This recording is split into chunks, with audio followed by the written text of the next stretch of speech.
사랑하는 성도님들과 함께 나눌 말씀은 사무엘상 13장 1절에서 23절까지의 말씀입니다. 핵심적으로 살펴볼 말씀은 5절에서 8절까지, 11절에서 13절까지의 말씀입니다.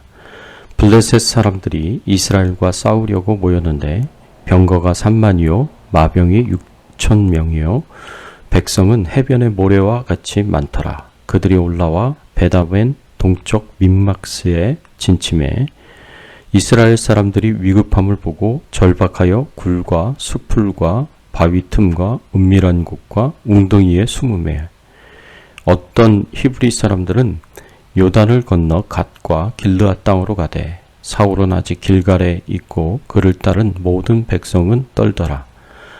사울은 사무엘이 정한 기한대로 이레 동안을 기다렸으나 사무엘이 길갈로 오지 아니하매 백성이 사울에게서 흩어지는지라. 사무엘이 이르되 왕이 행하신 것이 무엇이냐 하니 사울이 이르되 백성은 내게서 흩어지고 당신은 정한 날 안에 오지 아니하고 블레셋 사람은 믹마스에 모였음을 내가 보았으므로 이에 내가 이르기를 블레셋 사람들이 나를 치러 길갈로 내려오겠거늘 내가 여호와께 은혜를 간구하지 못하였다 하고 부득이하여 번제를 드렸나이다 하니라. 사무엘이 사울에게 이르되 왕이 망령되이 행하였도다. 왕이 왕의 하나님 여호와께서 왕에게 내리신 명령을 지키지 아니하였도다. 그리하였더라면 여호와께서 이스라엘 위에 왕의 나라를 영원히 세우셨을 것이거늘.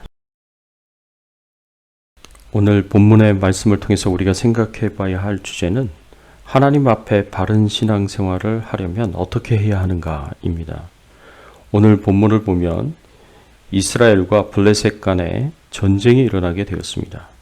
이스라엘 백성들이 그동안 블레셋의 침략을 자주 받았고 강성해진 블레셋에 의하여 나라의 주권이 침해를 당하고 백성들이 심각한 수탈을 당하기도 하였습니다. 그래서 사울왕은 왕이 된 지 2년쯤 되던 해에 이러한 블레셋의 침략과 수탈로부터 벗어나기 위하여 먼저 블레셋의 수비대를 공격하는 것을 볼 수 있습니다. 사울왕의 아들인 요나단이 이스라엘 지경에 있었던 블레셋의 수비대를 공격해서 전쟁이 시작이 됩니다. 수비대가 공격받았다는 소식을 들은 블레셋은 대군을 이끌고 전쟁을 하기 위하여 진을 치고 이스라엘과 대치하였습니다. 이러한 때에 사울은 제사장 사무엘을 대신하여서 번제와 화목제를 하나님께 드리는 것을 볼 수 있습니다. 사울의 이 행동은 하나님으로부터 버림을 받은 결정적인 이유가 되었습니다. 이러한 사울의 행동과 사무엘의 책망을 통해서 우리가 하나님 앞에 바른 신앙생활을 하려면 어떻게 해야 하는지에 대한 중요한 교훈을 함께 나누기를 원합니다. 하나님 앞에 바른 신앙생활을 하려면 어떻게 해야 하겠습니까? 하나님의 말씀을 어떤 상황에서든지 온전히 지키고 범죄하였을 때 변명보다 회개를 해야 합니다. 하나님의 말씀을 어떤 상황에서든지 온전히 지켜야 합니다. 사울왕이 블레셋과 대치할 때의 상황은 상당히 긴박한 상황이었습니다. 그 당시의 상황을 본문에서 어떻게 설명하고 있는지 보면은 블레셋의 군대의 군사력이 대단했습니다. 본문 13장 5절의 말씀에 보면 블레셋 사람들이 이스라엘과 싸우려고 모였는데 병거가 3만이요 마병이 6,000명이요 백성은 해변의 모래같이 많더라. 그들이 올라와 베다웬 동편 믹마스에 진침해 이스라엘 백성들과 전쟁을 하기 위해서 달려온 블레셋 군대들은 상당히 많은 숫자였습니다. 또 7절의 말씀에 보면 이러한 블레셋의 군사력을 보고 이스라엘 백성들이 두려워하였고 도망하였습니다. 어떤 히브리 사람들은 요단을 건너 갓과 길르앗 땅으로 가되 사울은 아직 길갈에 있었고 그를 쫓은 모든 백성은 떨더라. 블레셋의 위세를 보고 두려워하여서 백성들이 전쟁을 피하여 도망하기 시작했습니다.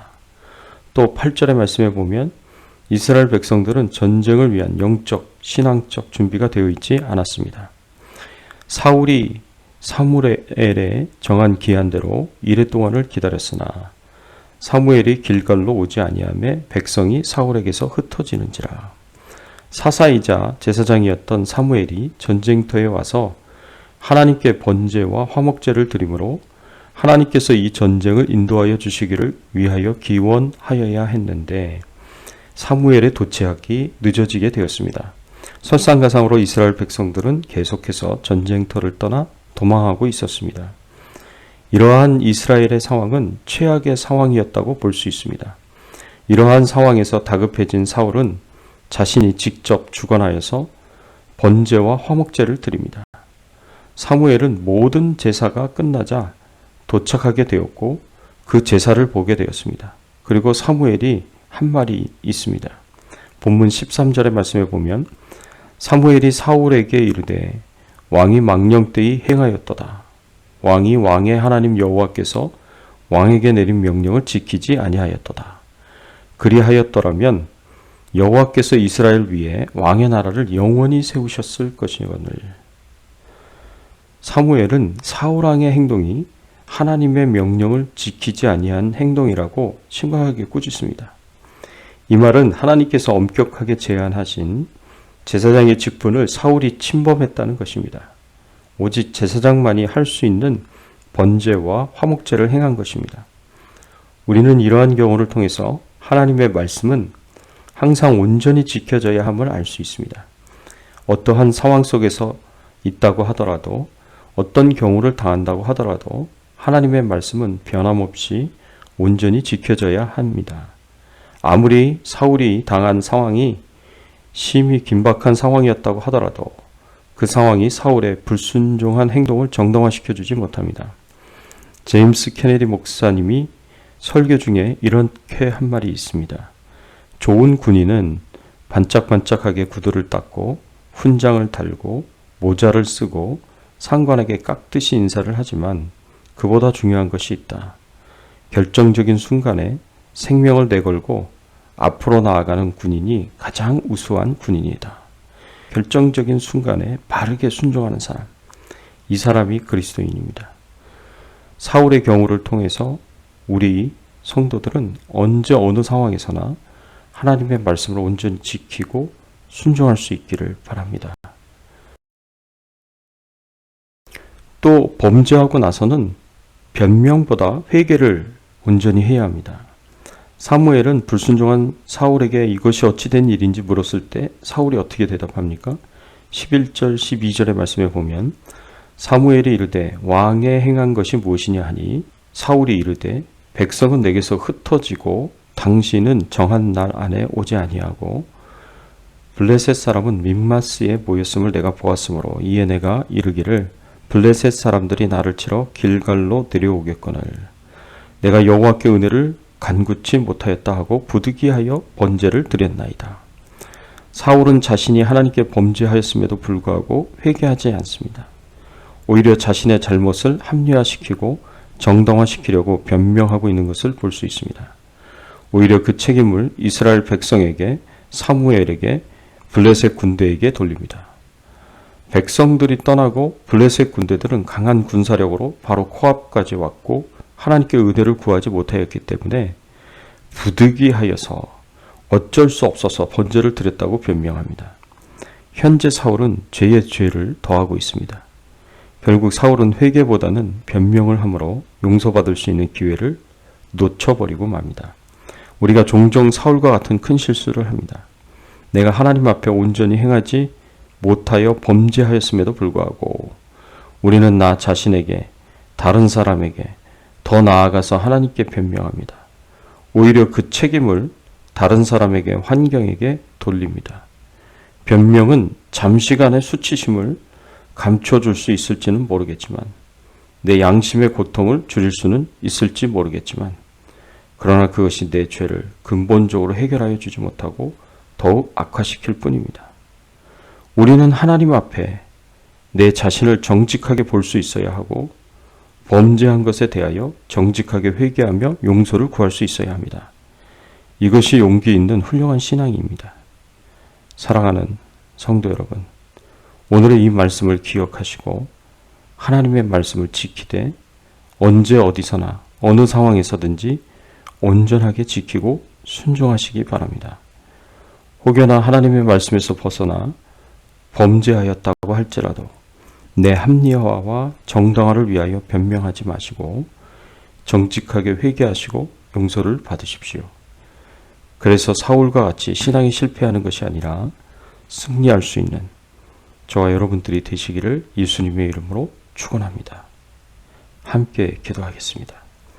하나님 감사합니다. 우리가 하나님 앞에 바른 신앙생활을 하려면 하나님의 말씀을 어떤 상황에서든지 온전히 지켜야 하고 범죄하였을 때 변명보다 회개를 해야 함을 알게 하시고 깨닫게 하여 주시니 감사를 드립니다. 우리의 삶을 통하여 하나님께서 영광을 받으시고 하나님께서 존귀하게 되시는 귀한 은혜가 있기를 간절히 소원합니다. 오늘 하루도 하나님과 동행하는 하루 되게 하시고 하나님께서 영광을 받아주시기를 간절히 소원하고 저희들의 삶에 하나님이 동행하시며 위로하시고 격려하시고 용기와 힘을 더하여 주시는 축복된 하루가 되게 하여 주시옵소서. 질병과 바이러스로부터 저희들을 안전하게 하시고 가정을 지켜 보호하여 주시옵소서. 하나님께 모든 영광과 존귀와 찬송을 올려드리며 예수 그리스도의 이름으로 간절히 기도드리옵나이다. 아멘.